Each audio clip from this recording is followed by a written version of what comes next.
আসসালামু আলাইকুম, welcome to Tania's kitchen. আজকে আমি আপনাদের জন্য নিয়ে এসেছি লুচি আর আলুর দম কীভাবে বাসায় বসে বানিয়ে দিতে পারবেন এরকম সুস্বাদু একটি নাস্তা। চলুন শুরু করি।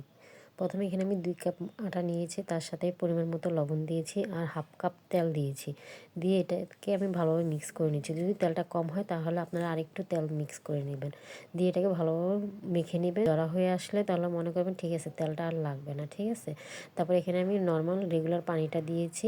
অল্প অল্প পানি দিয়ে এটাকে ভালোভাবে একটা ডো আকারে বানিয়ে নেবেন।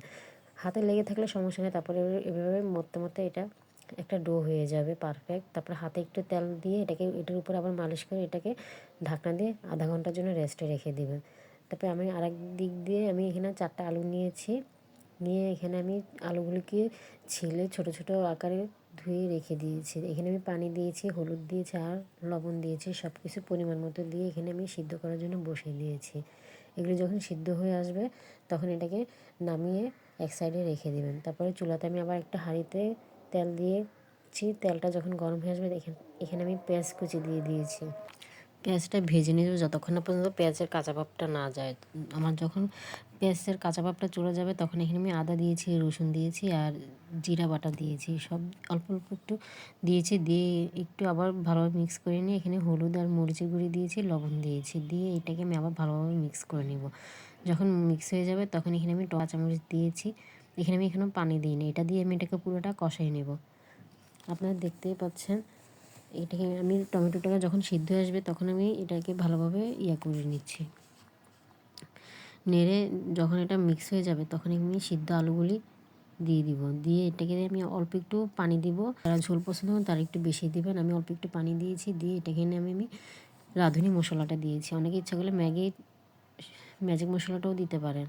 তারপরে এখানে আমি ডাল ঘুটনি দিয়ে কয়েকটা আলুকে ম্যাশ করে নিয়েছি। তাহলে এটা কী হবে, একটু ঘনত্বটা হবে। অনেকে ইচ্ছে করলে এখানে ধনের গুঁড়োও দিতে পারে, জিরা গুঁড়িও উপর দিয়ে দিতে পারে। তারপর আমার ধনেপাতা ছিল না, আমি ধনেপাতা দিইনি, ঠিক আছে। ধনেপাতা থাকলে বাসায় অবশ্যই ধনেপাতা দিবেন।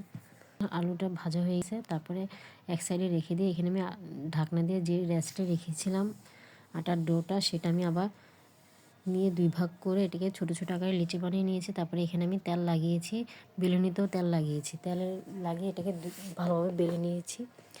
তারপরে চুলাতে একটি কড়াইয়ে তেল দিয়েছি। তেলটা যখন গরম হয়ে আসবে তখন লুচিগুলি দিয়ে দিব। দিয়ে এভাবে চেপে চেপে দিলে আপনার লুচিটা ফুলবে, ঠিক আছে। আপনার টেকনিকটা মনে রাখবেন সবসময়। ডুবো তেলের ভিতর দিলে তারপর আপনি যেটা দিয়েই বানাবেন না কেন ওটা দিয়ে একটু চাপবেন, চাপলে মশলার লুচিগুলো ফুলবে। আমি আরেকটা দেখিয়ে দিচ্ছি। আপনারা দেখে এভাবে বানিয়ে ট্রাই করবেন বাসায়, অবশ্যই বাসায় ট্রাই করে আমাকে জানাবেন কেমন হয়েছে।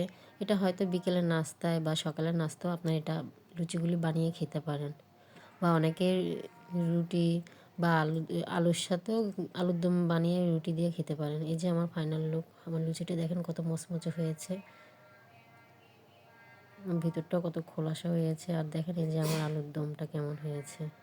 আল্লাহ হাফেজ, ভালো থাকুন সবাই।